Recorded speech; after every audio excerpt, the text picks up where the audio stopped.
èèyàn lé ìwòlẹ̀ ṣe káàbọ̀ sí Mashola Gist TV. Ṣé àlàáfíà ni ẹ wà, gbogbo lé ń kọ́? Ọ̀rọ̀ tí mo fẹ́ sọ lénìí ó lọ lórí ọkọ Tóyìn Abraham Ajayemi, ìyẹn Kọ́lá, actor Kọ́lá Adéyẹmí. Actor Kọ́lá Adéyẹmí, wọ́n jẹ́ èèyàn kan tó jẹ́ pé ìwà wọn ó máa ń jọ mí lójú gan-an ni. Ọlọ́run máa fún wọn ní sùúrù o. Ọlọ́run máa fún wọn ní sùúrù o. Tí gbogbo àwọn ọkùnrin tí wọ́n bá rí bí actor Adéyẹmí yìí kò bá dà. Ṣé rí tí ọkùnrin bá ní sùúrù, ó máa ń bí nǹkan tó dà o. Mo dẹ̀ máa ṣe àpèjúwe fún wa. Tí a bá wo movie premiere Tóyìn Abraham Ajayemi, a máa rí one actress níbẹ̀ tó wá pẹ̀lú ọkọ ẹ̀, Ọláyínká Solomon. Ó wá pẹ̀lú ọkọ ẹ̀ níbẹ̀. Nǹkan tó jọ mí lójú jù ó ní ìwà tí Ọláyínká Solomon, ọkọ Ọláyínká Solomon tó wù ní ibẹ̀ yẹn. Kí ló ṣe, ẹ̀yin èèyàn lé? Ìwà yẹn ó jọ mí lójú gan ni. Nítorí pé téèyàn bá mú ilé ayé, téèyàn bá mú kéré, ó máa kéré. Ṣùgbọ́n téèyàn bá mú ilé ayé, téèyàn bá wà máa yà, nǹkan burúkú ayé àtọ̀run ni. Ó dẹ̀ rí Ibrahim Chatta, ó dẹ̀ lọ ná lówó. Owó tó dẹ̀ ná, owó yẹn á kéré jù, á fẹ́ wọ 200,000. Ó tún dì mọ́, wọ́n tún sọ̀rọ̀. Tó bá ṣọkùnrin mi, blow ló máa gbé fún obìnrin yẹn lẹ́nu. Ìpèsè bó ló fẹ́ mọ́ ni, kí lẹ tún ń sọ̀rọ̀ fún ilé ayé. Ọkùnrin mi á wálé ayé máyà tó jẹ́ pé ìyàwó ẹ̀ ò tiẹ̀ gbọdọ̀ kò gbọdọ̀ dìde. Ẹ wo bí ìràwọ̀ Tóyìn Abraham ṣe ń lọ sókè torí ọkọ ẹ̀ ni. Ẹ jẹ́ ká gbé òṣùbà fún Kọ́lá Ajayemi. Sàdánkátà ni fún Kọ́lá Ajayemi.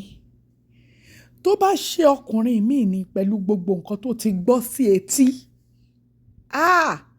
á ti fòòró ìyàwó ẹ̀ tó jẹ́ pé Tóyìn Ajayemi gan ti dìdàkudà.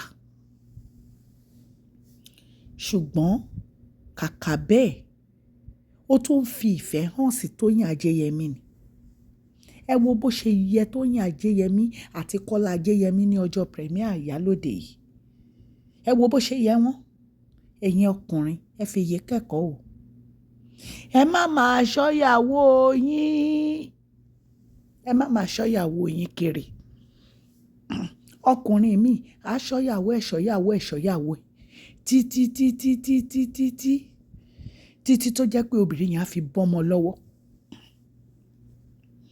Ọkùnrin mi kò tiẹ̀ fẹ́ kíyàwó ẹ̀ níláárí rárá. Kíyàwó ẹ̀ máa fẹsẹ̀ rìn kiri. Òun á máa gun Benz, á máa gun Lexus. A ní kíyàwó máa gbé taxi.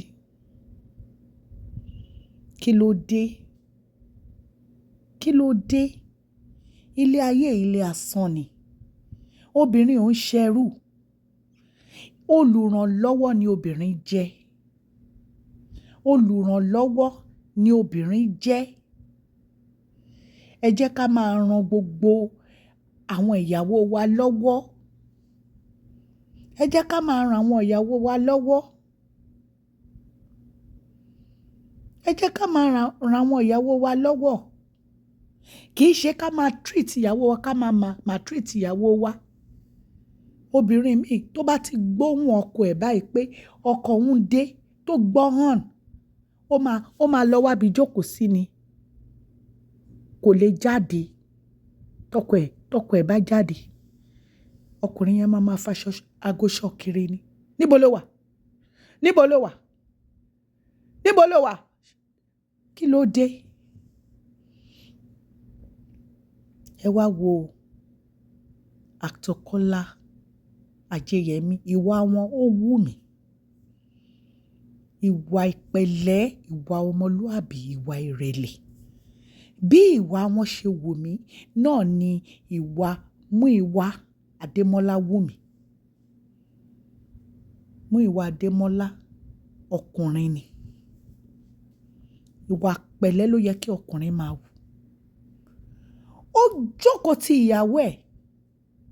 Ẹ wo bí ìgbésí ayé Tóyìn Ajẹ́yẹmí, ẹ wo bó ṣe rí. Ṣé kò wu ẹ̀yin ni? Ó wu èmi ni o. Ó wu èmi. Nítorí pé iṣẹ́ tí Tóyìn Ajẹ́yẹmí ṣe, iṣẹ́ tó lágbára ni. Ẹ̀yin ò rí mọ́fì Ìyálóde yìí ni. Mo kọ sára sí Kọ́lá Ajẹ́yẹmí o. Nítorí pé nínú iṣẹ́ yìí gan, Kọ́lá Adéyẹmí òun ló ṣe gudugudu méje yàyà mẹ́fà. Tí ò bá jẹ́ pé Kọ́lá Ajẹ́yẹmí jẹ́ èèyàn kan tó wà very successful, kò ní yẹ ìyàwó ẹ̀ báyẹn. Ọkọ ẹ̀ ló dúró tì, òun ló fi yẹ. Ọlọ́run ò ní jẹ́ kí ọkọ ẹ bọ́mọ ẹ lọ́wọ́ o, Tóyìn. Kó di ọkọ ẹ mú dáadáa tó bá ń gbọ́ mi. Kó di ọkọ ẹ mú dáadáa, má gba àwọn èèyàn burúkú láàyè láti dàárín yín rú. Nítorí pé ọkùnrin bíi actor Kọ́lá Ajẹ́yẹmí ó ṣòro rí. Ọkùnrin ó yẹ ká máa pè ní ọkùnrin. Ṣé rí ọkùnrin táwọn èèyàn máa ń pe ọkùnrin, ó ní ìtumọ̀. Kìkan ṣe pé kákọ̀ ní ọkùnrin ni. Ọkùnrin bíi ogun. Ọkùnrin tó jẹ́ pé ó jẹ́ bàbá àti ọ̀rẹ́ jẹ́ fún Tóyìn Ajẹ́yẹmí. Ọlọ́run ò ní dàárín yín rú. Di ọkọ ẹ mú o, Tóyìn. Di ọkọ ẹ mú dáadáa. Gbogbo nǹkan tí èèyàn bá ń ṣe láyé kéèyàn máa rò ó nítorí ọjọ́ ọ̀la. Tó o bá tọ́jú ìyàwó ẹ̀ wá bá láre. Take ìyàwó ẹ̀ lọ fún vacation. Ìyàwó ẹ̀ nìyẹn, family ẹ̀ ni. Ẹlòmíì obìnrin ló máa lọ kówó fún níta. Ìyàwó ẹ̀ wá rí rádaràda. Àwọn girlfriend ló máa lọ ra mọ́tò ńláńlá bọ̀gìnìbọ̀gìnì fún, kò ní tọ́jú ìyàwó. Ìyàwó á wá rí rádaràda, kò ní ṣe é wò.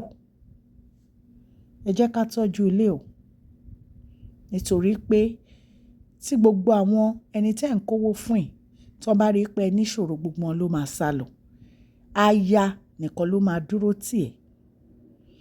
Mo kí actor Kọ́lá Ajẹ́yẹmí, mo kí wọn kú iṣẹ́ takuntakun. Ọlọ́run á di ilé àti ọ̀nà yín mú. Ọgbọ́n tí Ọlọ́run fún yín kò ní kúrò nínú ayé yín. Ẹ̀yin ọkùnrin, ẹ jẹ́ ká fi èyí kẹ́kọ̀ọ́ o.